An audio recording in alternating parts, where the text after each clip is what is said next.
चलिए पिछली क्लास में हम लोग पढ़े थे बाबू, ध्रुव किसे कहेंगे, फोकस किसे कहेंगे, वक्रता केंद्र, ये सब पढ़ा चुके थे, है कि ना।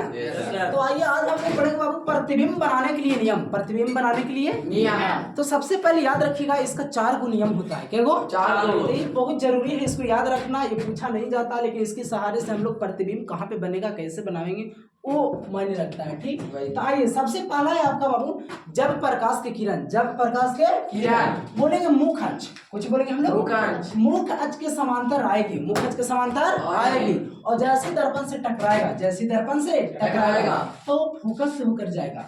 पहला नियम क्या है? तब पहला नियम याद रखिएगा कि जब प्रकाश की किरण मुख अक्ष के समांतर आएगी, मुख अक्ष के समांतर आएगी, तो दर्पण से टकराने के बाद क्या होगा कि फोकस से होकर जाएगा। किससे होकर?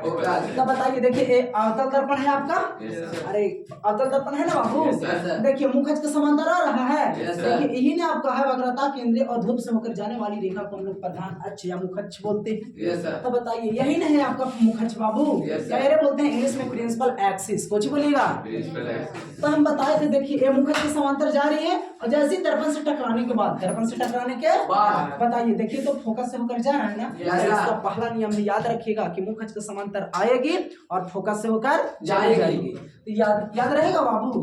वैसे देखिए आपका ये उत्तल दर्पण हो गया, उसी प्रकार से देखिए फोकस से होकर जा रहा है कि ना।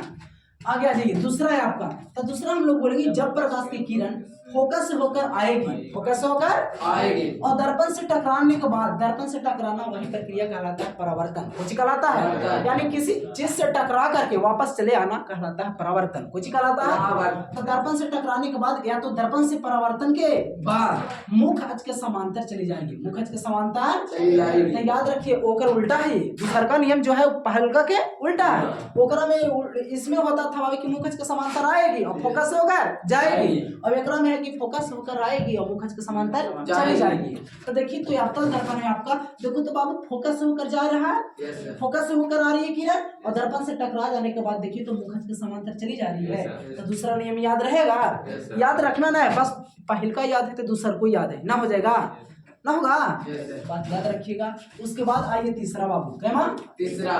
तो तीसरा नियम ये होता है हमारा कि जितना डिग्री के साथ, जितना डिग्री के साथ, यानी जितना डिग्री के साथ, यानी जितना डिग्री के साथ ध्रुव पर आएगी, कहाँ आएगी? ध्रुव पर। यानी ध्रुव किसको बोलते थे कि बताए थे, दर्पण के मध्य बिंदु को हम लोग ध्रुव बोलते हैं। यानी ये आपका दर्पण है, कुछ बाबू, और दर्पण के मिडिल टर्म बीच में यही ना होगा आपका, यानी आपका दर्पण इधर आवा था इधर, तो इसी को हम लोग बोलते हैं ध्रुव, कुछ बोलिएगा इसको। इसको इंग्लिश में पोल बोला जाता है, कुछ बोलेंगे। तो याद रखिएगा जितना डिग्री कोण के साथ ध्रुव से टकराएगी, ध्रुव से टकराएगी, उतने डिग्री के साथ बाबू कुछ होगा परावर्तित हो जाएगा, चली जाएगी। तो हम बताए थे कि जितना डिग्री के साथ आएगी, ये आपतित किरण और ये मानिए अभिलंब है, तो आपतित किरण और अभिलंब के बीच बना कोण आपतन कोण, और आपतन कोण को सूचित हम लोग करते हैं आई से, कुछ से। और ये बताए थी जाने वाली किरण परावर्तित किरण, और ये आपका अभिलंब के रूप में काम करेगा। तो आपतित परावर्तित किरण और अभिलंब के बीच बना कोण कुछ कहलाएगा परावर्तन कोण कहलाता है। तो जितना डिग्री, जितना आपतन कोण होगा उतना ही यहाँ क्या होगा? परावर्तन। मानिए आपतित किरण, आने वाली किरण 30 डिग्री के साथ ध्रुव से होकर टकरा रही है, तो बाबू जाने वाली किरण जो होगा यानी ये भी 30 डिग्री के साथ जाएगी, याद रखिएगा। चौथा नियम यही है कि जब किरण, कुछ बाबू, जब प्रकाश की किरण वक्रता केंद्र से होकर गुजारेंगे, कहां से होकर गुजारेंगे? जब प्रकाश की किरण वक्रता केंद्र से होकर गुजारेंगे तो दर्पण से परावर्तन के बाद, यानी दर्पण से टकराने के बाद याद रखिएगा पुनः उसी पथ पर वापस चला जाएगा। कहने का मतलब बाबू, अगर प्रकाश की किरण की अवतल दर्पण है आपका, तो जितना देखिए वक्रता केंद्र से होकर किरण आ रही है और जैसे ही दर्पण से टकराते हैं यहाँ पे बाबू, तो यहाँ 90 डिग्री का एंगल बनता है। कितना डिग्री का एंगल?